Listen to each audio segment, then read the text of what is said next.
La première des choses que tu dois ressentir avec ton âme sœur, c'est qu'il y a une compatibilité, il y a un feeling. Vous ne vous connaissez pas, mais vous accrochez à quelque chose. Lorsque tu n'arrives pas à faire confiance à une personne que tu as rencontrée, c'est-à-dire que tu l'as rencontrée, tu ne la cernes pas. Tu es avec elle, mais il y a quelque chose qui te dérange. Tu es avec elle, mais c'est comme si il y a quelque chose. Si tu as ce sentiment-là, ne te presse pas de te marier. Tu dois cerner la chose d'abord. Vous savez, quelle que soit la personne avec qui vous êtes, Dieu va vous la montrer avant que vous vous mariez. Sauf si vous refusez de voir. Et quand vous rencontrez la personne, vous devez demander à Dieu, est-ce que c'est la bonne personne? Amen. Parce qu'on se marie pour être heureux. On se marie pour avoir le bonheur. On ne se marie pas pour se prendre la tête. Est-ce que quelqu'un est d'accord avec moi? Parce qu'il est mieux d'être seul que d'être mal accompagné. Lorsque tu as des doutes sur cette personne, il faut bien l'observer. Si vous n'êtes pas encore rentré dans le mariage et que tu as l'impression que cette personne n'est pas prête pour toi, comme toi tu es prêt pour elle, il faut bien l'observer. La première des questions que tu dois te poser, si je perds mon travail aujourd'hui, est-ce que la personne que je vois là va rester avec moi? Vous savez, généralement, quand une femme n'a pas de travail, l'homme la garde. Mais quand l'homme n'a pas de travail,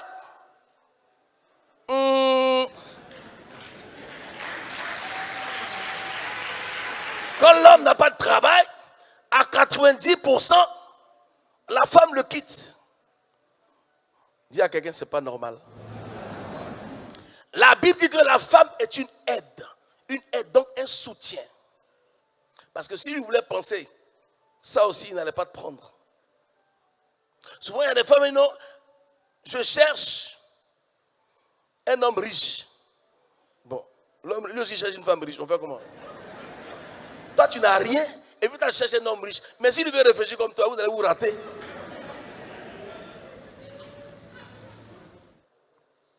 Est-ce que si tu fais un accident et que cet accident-là te paralyse à vie, est-ce que cette personne pourra rester avec toi jusqu'à la fin de vos jours? C'est une question, hein? Est-ce que cette personne restera avec toi jusqu'à la fin de vos jours? Est-ce que la personne avec qui tu es voit ta situation comme un sacrifice ou bien une preuve que vous devez traverser ensemble? Si la personne voit ce qu'elle fait pour toi parce que tu as un accident comme un sacrifice, c'est que ce n'est pas ton âme sœur. Est-ce que je parle à quelqu'un? Est-ce que c'est un sacrifice ou c'est une preuve que nous traversons? Lorsque tu es avec une femme qui prend plaisir à te faire dépenser, alors qu'elle-même ne va jamais dépenser ce qu'elle te fait dépenser, je vous ai prévenu. Hein?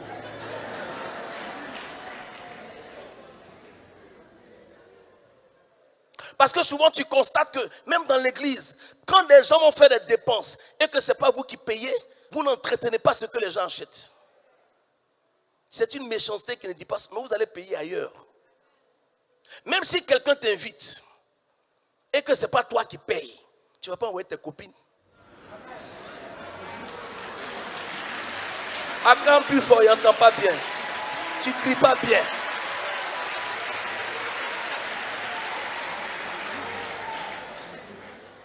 Quelqu'un t'invite au restaurant. Ce n'est pas au maquis, c'est au restaurant. Dis à quelqu'un, il faut avoir pitié quand même. Mais quand tu trouves l'âme sœur, quand tu trouves une personne qui t'empêche de gaspiller, c'est qu'elle veut t'aider à construire. Je réponds. C'est vice versa. Hein. Nous, on parle parce qu'on est des hommes, on parle de la femme. Mais ce que je dis là, ça concerne aussi les hommes. L'homme, c'est l'homme. Voilà. Vous voyez que Ève elle-même a été tirée de l'homme. Donc, quand on dit homme, grand H, c'est l'homme et la femme. Donc, comprenez que je parle des deux partenaires. Amen. Si ta compagne voit cet accident comme un sacrifice, c'est que vous n'êtes pas fait pour être ensemble. Parce que dans la vie, il faut tout prévoir. Tu peux avoir une femme, c'est vrai. Elle peut faire 3, 4, 5 enfants. Avant, elle n'était pas comme ça. L'accouchement a fait qu'elle a pris du poids. Est-ce que tu vas la laisser parce qu'elle a pris du poids? Non. Ça ne se fait pas. À la rigueur, tu peux l'encourager à faire un régime, à maigrir, mais on ne peut pas laisser quelqu'un parce que la personne a pris du poids. Si ce que ta mère peut faire pour toi, ta propre femme ne peut pas faire pour toi, il y a un problème. Si ta maman qui n'est pas ta femme peut faire des choses pour toi quand tu n'étais pas marié et que la femme avec qui tu es refuse de le faire, il y a un problème. Pose-toi des questions. Si tu as peur d'être toi-même avec la femme avec qui tu es, c'est que tu t'es trompé de partenaire, c'est que tu es quelqu'un d'autre. Parce que si tu es avec quelqu'un et que tu lui montres ce que tu n'es pas, elle a l'impression d'être avec toi parce qu'elle pense que tu es ce que tu es, alors que toi tu es une autre personne. La femme, tout ce qu'elle te demande, c'est de ne pas lui mentir. Si une femme t'aime, même si tu n'as rien,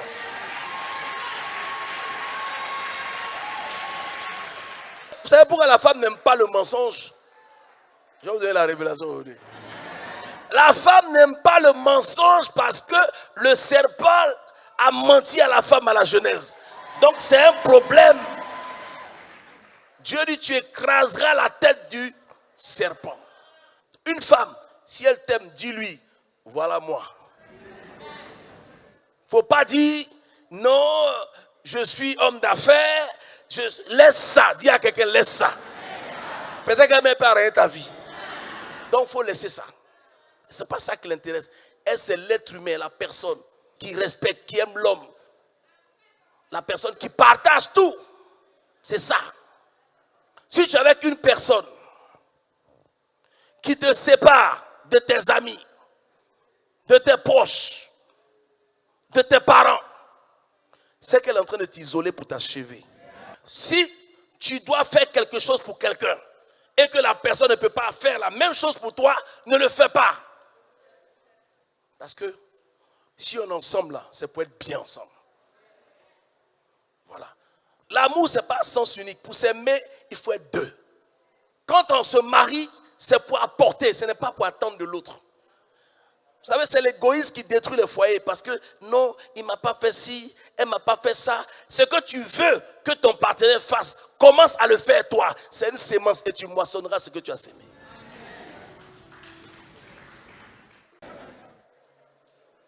Si tu as peur d'être toi-même, parce que tu es avec quelqu'un de qui tu es trop amoureux, dis-toi que tu as déjà perdu la personne. Parce que le jour où la personne va découvrir qui tu es, elle partira. Parce que ce n'est pas ce que tu l'as présenté. Lorsqu'une femme commence à trier tes fréquentations, il y a un problème. Toi-même, en tant qu'un homme, quand tu te maries, tu ne mets pas tes amis avant ton foyer. Tu ne mets pas ta famille avant ton foyer. Tu ne mets pas tes parents avant ton foyer.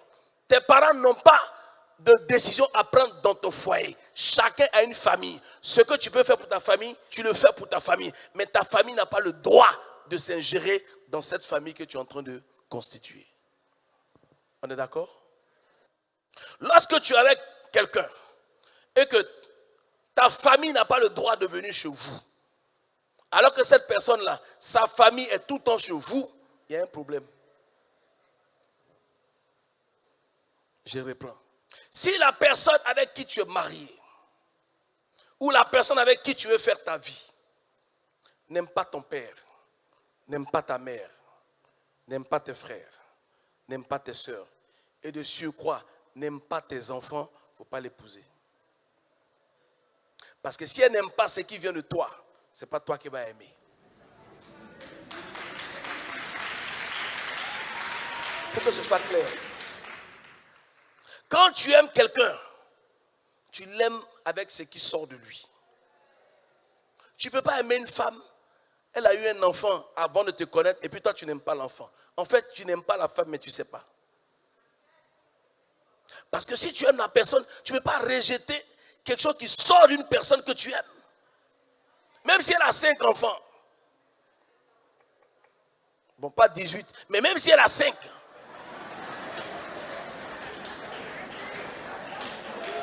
Ce sont tes enfants. On appelle ça une famille recomposée. Souvent, tu peux être avec quelqu'un et puis tu as l'impression que tu ne mérites pas la personne. Il y a un de vous deux là qui n'est pas à sa place. Je ne peux pas comprendre que tu sois avec une femme et puis toi, tu estimes que tu ne la mérites pas. Donc maintenant, tu parles mal, toi, tu es un mouton. Mais pourquoi? Elle n'est pas femme. Si elle t'a accepté là, c'est qu'elle estime que tu la mérites. Maintenant, quand tu te mets avec quelqu'un et que la personne te rabaisse, c'est qu'elle ne t'aime pas. Elle ne se soumet pas à toi. Hein. Elle te rabaisse. Il y a un problème. Souvent, je dis aux gens, les gens ne croient pas. Je ne me suis jamais disputé avec ma femme. Vous n'avez jamais vu ça, non? Et avec moi, ça existe. On ne s'est jamais disputé. Vous savez pourquoi? Parce qu'il n'y a pas de familiarité entre nous. Parce qu'on a mis le respect au centre de notre relation. Moi, si on met le respect, on met l'amour, je choisis le respect. Si tu trouves que la femme qui est avec toi est trop bien pour toi, tu risques de la perdre. Pas parce que tu devais la perdre, mais parce que dans ton attitude, tu seras jaloux, parano, agressif, même méchant dans tes propos.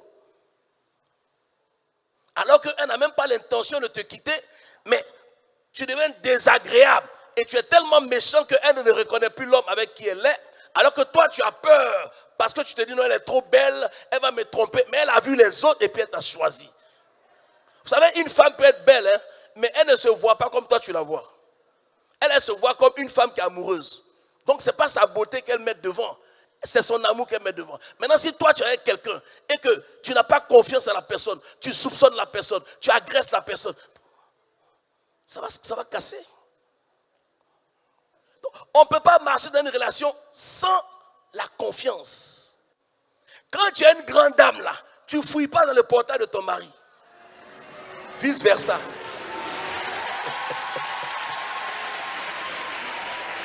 Votre papa est en train de sauver votre foyer comme ça, vous ne savez pas. Je vous montre les juices, comment ça marche. La femme, là, elle est plus forte que l'homme. Mais spirituellement. Une femme sage, Proverbe 14, verset 1, dit, la femme sage bâtit sa maison. Et la femme insensée la renverse de ses propres mains. Ce n'est pas le diable, hein, c'est elle-même. Une femme sage est une femme forte. Une femme sage peut tout obtenir. Maintenant, ce que tu aimes là, il faut apprendre à offrir aussi aux autres. Ce qui te plaît là, offre aux autres. Parce que même quand tu fais un cadeau à quelqu'un, il faut offrir ce que tu aimes. Sinon, c'est un débarras. Tu ne prends pas tes cheveux, tu as porté, quand c'est usé, qui va prendre? Tu donnes ce que tu aimes. Et Dieu te donne ce qu'il aime. Mais on ne donne pas ce qui est usé aux gens. Souvent même le monsieur il a roulé la voiture quand la voiture est épuisée. Il achète sa nouvelle voiture, mais il donne la voiture pourrie à sa femme. Quand même. Lorsque tu rabaisses quelqu'un, c'est la preuve que ce n'est pas ton âme sœur. Parce que quand tu rabaisses ton âme sœur, tu te rabaisses toi-même. Puisque c'est une partie de toi. C'est ta moitié. C'est ton autre moi. C'est l'autre face de la même pièce que vous êtes. Lorsqu'on aime quelqu'un, on met la personne en valeur. On montre l'admiration pour la personne. On ne rabaisse pas la personne. Quand tu es avec une personne qui te casse dans tes projets, tout ce que tu veux faire, la personne te décourage, il y a deux choses. Soit la personne ne se fait pas confiance, elle se dit que si tu réussis, tu vas la laisser tomber. Soit la personne ne croit pas en toi, donc elle ne croit pas en tes projets. Mais dans tous les cas, vous allez vous séparer. Hein, parce qu'elle est persuadée qu'il faut que tu restes tel quel. Parce que si tu deviens bien demain, tu vas la laisser pour aller prendre quelqu'un d'autre. Vous savez que ça existe, non? Mais il y a des gens aussi, quand ils deviennent ministres, ils laissent leur ancienne femme. Ça ne se fait pas. Voilà. Si tu es devenu ministre, là, il faut la ranger en femme de ministre et puis tu restes avec elle. Mais tu ne la jettes pas. Soit disant tu es devenu ministre. Ministre, là, c'est une fonction, ce n'est pas un métier. Demain, on peut t'enlever. Il y a des gens, ils ont tellement duré dans le concubinage qu'ils disent, ma femme, ma femme. Quand vous avez le maire, il dit quoi? Mademoiselle. Même d'autres, là, c'est mademoiselle.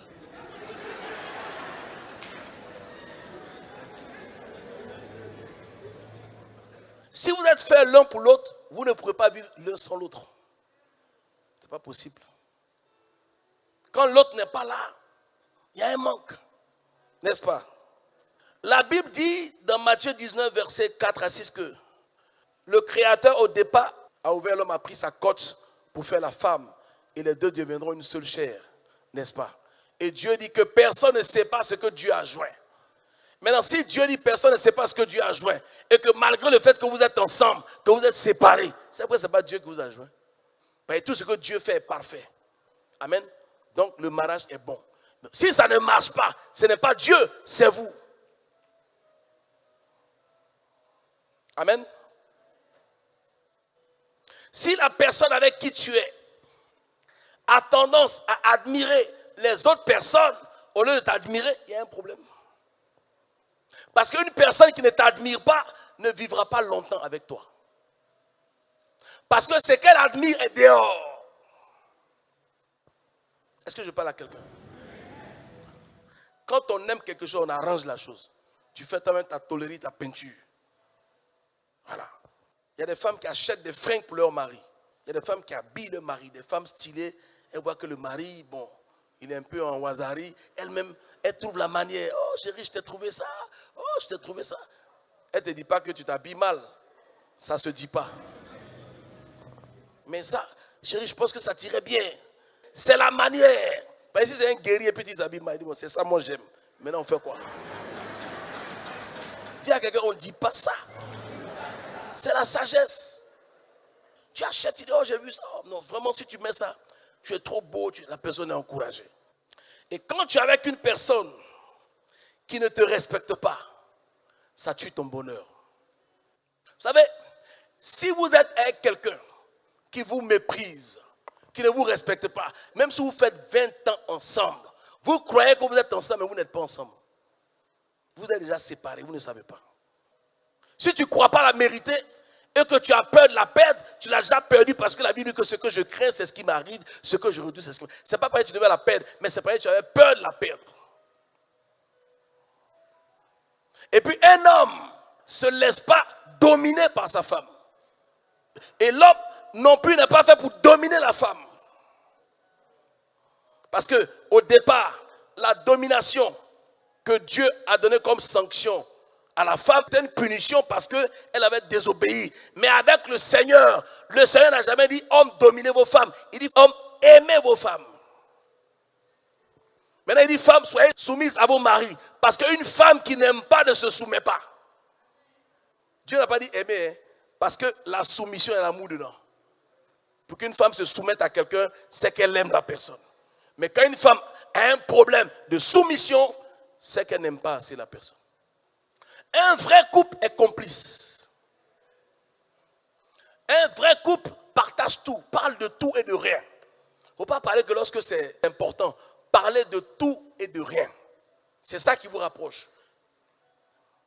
Pour être un vrai couple, on fait des concessions. Chacun vient avec son éducation, son caractère. Mais le plus important est de s'écouter. Parce que souvent on parle sans s'écouter. Souvent on s'interrompt parce que ce que l'autre dit ne m'intéresse pas. Je veux dire ce que moi je veux. Mais si ce que l'autre te dit, toi tu n'écoutes pas. Pourquoi toi tu veux qu'il écoute ce que toi tu dis? Quand tu coupes quelqu'un là, qui est en train de te parler là, tu coupes, tu es en train de lui parler, mais lui ne t'écoute plus. Il a fermé ses oreilles. Donc quand quelqu'un te parle, écoute ce que la personne va te dire. Tu prends le temps d'écouter, d'analyser, et puis après, maintenant, toi aussi, tu prends la parole, tu dis, vous allez vous entendre. Amen. Vous pouvez être un couple, même si vous êtes différents, vous devez avoir certains points en commun. Parce que si l'âme sœur sort de la côte, il y a des choses sur lesquelles vous devez être d'accord. Si vous êtes d'accord sur rien du tout, c'est que vous êtes incompatibles. Vous n'êtes pas fait pour être heureux ensemble. Et l'incompatibilité, ça existe. Il y a des couples, quand ils font des enfants, les enfants sont bizarres. Il y a une incompatibilité naturelle. Voilà. Donc quand c'est comme ça, soit vous restez ensemble et vous adoptez des enfants, vous ne faites pas d'enfants. C'est mieux pour les enfants. Amen. Quand tu es vraiment avec ton âme sœur qui est ta côte, elle est censée agir pour te booster, pour te pousser à devenir la meilleure version de toi-même. Je reprends. Quand tu es avec la vraie personne là, elle est censée te booster à devenir la meilleure version de toi-même. Parce que l'homme a toujours deux versions. En l'homme, il y a le bien, il y a le mal. Mais ton âme sœur qui sort de toi là, elle va toujours te tirer vers le bien. Elle va toujours t'encourager dans ce que tu fais. Elle va te conseiller dans ce que tu fais. Elle va t'accompagner dans ce que tu fais. Elle va te dire des mots d'encouragement. Même si ça n'a pas marché, elle ne va pas te casser, t'insulter. Elle ne va pas ramener les affaires parce que vous êtes en palabre. Il y a des gens, quand ils sont en palabre, tout ce que tu l'as confié, quand vous étiez bien là, la personne ressort ça. Ça ne se fait pas. Amen. Un couple, c'est une intimité. Donc, quand vous êtes dans une intimité, vous n'allez pas expliquer votre intimité aux gens. Je reprends. Quand on est un couple là, on est intime. Donc, ce qu'on fait là est intime. Donc, notre intimité ne doit pas se retrouver dans les salons de coiffure. C'est pour ça que ça ne marche pas. Notre intimité ne doit pas se retrouver au maquis. C'est intime. Vous devez être pudique concernant votre intimité.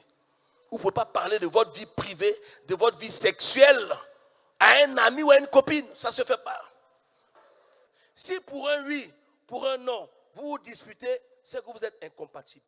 Et si vous êtes incompatibles, vous n'êtes pas fait pour vivre l'un avec l'autre. Vous vous êtes ratés. Il y a ton âme sœur qui te cherche quelque part. Avec qui tu ne te disputes pas, puisque vous n'avez rien en commun.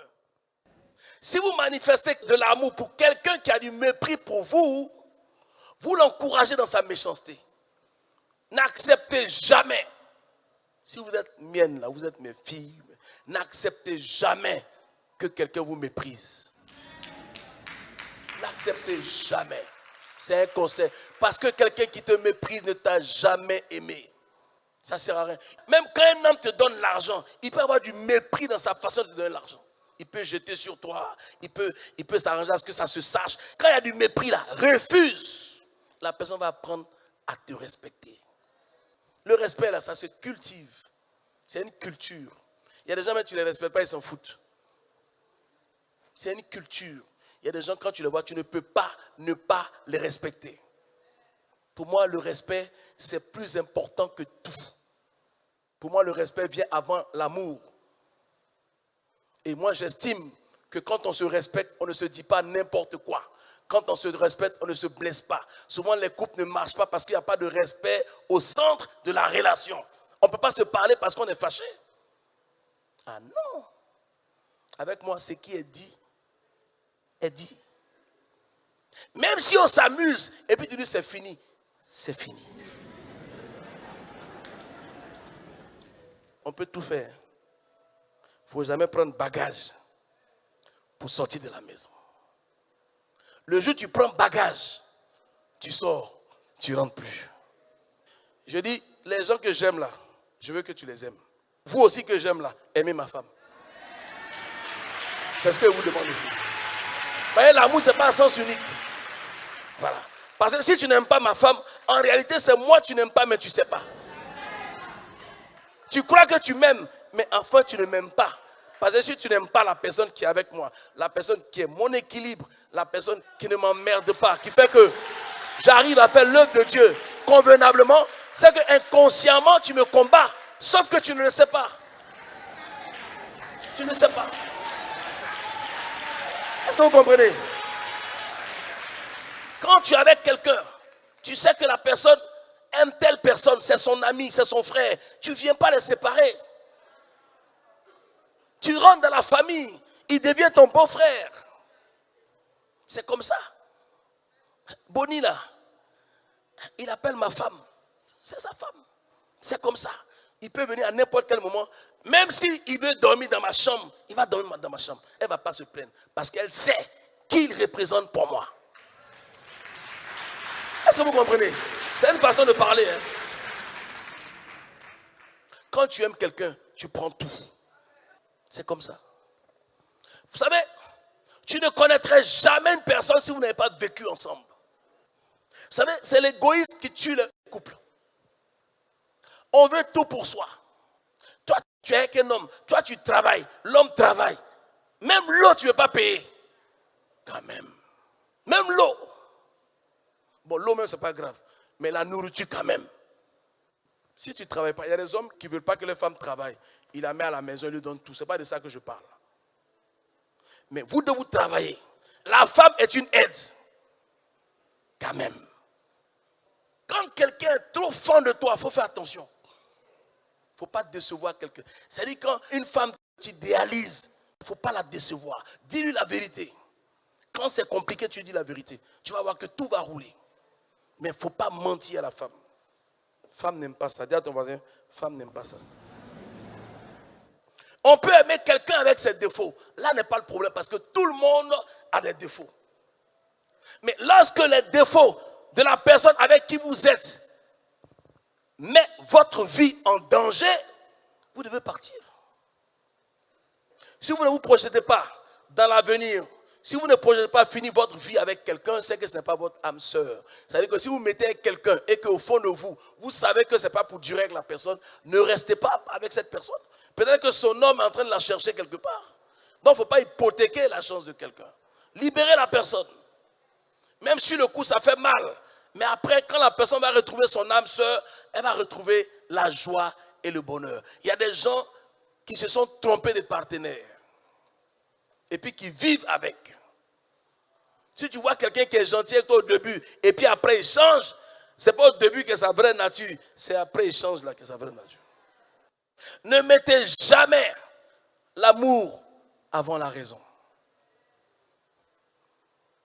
Celui qui met l'amour avant la raison perdra la raison par amour. Je reprends. Ne mettez jamais l'amour avant la raison. Parce que celui qui met l'amour avant la raison perdra la raison par amour. C'est une belle métaphore. Hein? Donc, quand on aime là, on aime avec son cœur, mais on aime surtout avec sa tête. Il faut aimer ce qui est disponible. Il faut aimer ce qui fait votre bonheur. Il faut aimer ce qui est bon pour vous. Il ne faut pas aimer ce qui vous fait souffrir. Parce que quand tu aimes avec le cœur seulement, tu souffres. Parce que là où il y a le cœur, il n'y a pas Dieu. Mais quand tu aimes avec la tête, là où il y a la tête, là, il y a les yeux. Tu vois, si ce n'est pas bon là, tu ramasses ton cœur et puis c'est mieux, tu pleures 1 semaine, 2 semaines, tu rencontres quelqu'un d'autre. Au lieu de rester dans le palu. Amen. Si tu ne respectes pas la femme avec qui tu es, ou l'homme avec qui tu es, je dirais la personne avec qui tu es, c'est que toi-même, tu ne te respectes pas d'être avec une personne que tu ne respectes pas. Amen ou pas amen? Si on se respecte, on choisit ce qu'on respecte.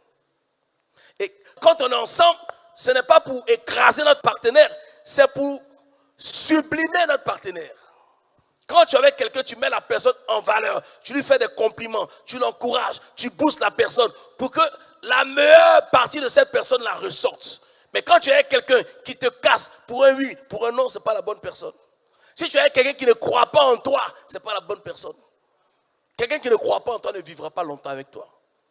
C'est clair. Amen. Donc pour finir, chacun doit retenir que si on se marie, c'est pour être heureux.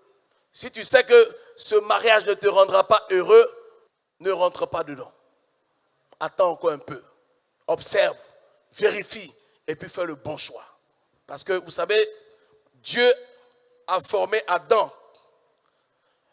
Il a pris la côte de l'homme. Il a formé Ève. Mais Dieu n'a jamais présenté Ève à Adam. Lorsque Dieu a endormi Adam, il était inconscient. Il ne lui a rien, il n'a pas eu de son, il n'a pas eu de rêve. Donc, on ne se marie pas dans rêve, on se marie debout. On se marie vivant. Et si tu choisis une femme, c'est qu'elle te sied. Amen. Voilà, tu ne vas pas épouser la femme que tes parents t'ont donnée. Parce que vous n'avez pas forcément le même goût. Surtout tes parents sont plus vieux que toi, leur goût est bizarre. Ils vont te donner une grosse zamblement. Maintenant, tu es dans la maison, tu es fâché, tu es énervé. Tout. Quand il veut te faire les câlins, tu es énervé. Amen. Mais qui a accepté? C'est toi. Donc le choix de tes parents n'est pas forcément ton choix. Adam, quand il a pris Ève, il n'a même pas demandé à Dieu est-ce que je dois la prendre. Il a prise et il a reconnu parce qu'il savait que c'était une partie de lui. Quand tu vois une partie de toi, tu le sens, tu le ressens. Et tu ne veux pas laisser partir. Tu ne veux pas laisser passer cette opportunité. C'est ce qu'il a fait. Je vous souhaite à tous le mariage, le bonheur. Que Dieu vous donne des bons Valentins, des bons Valentines.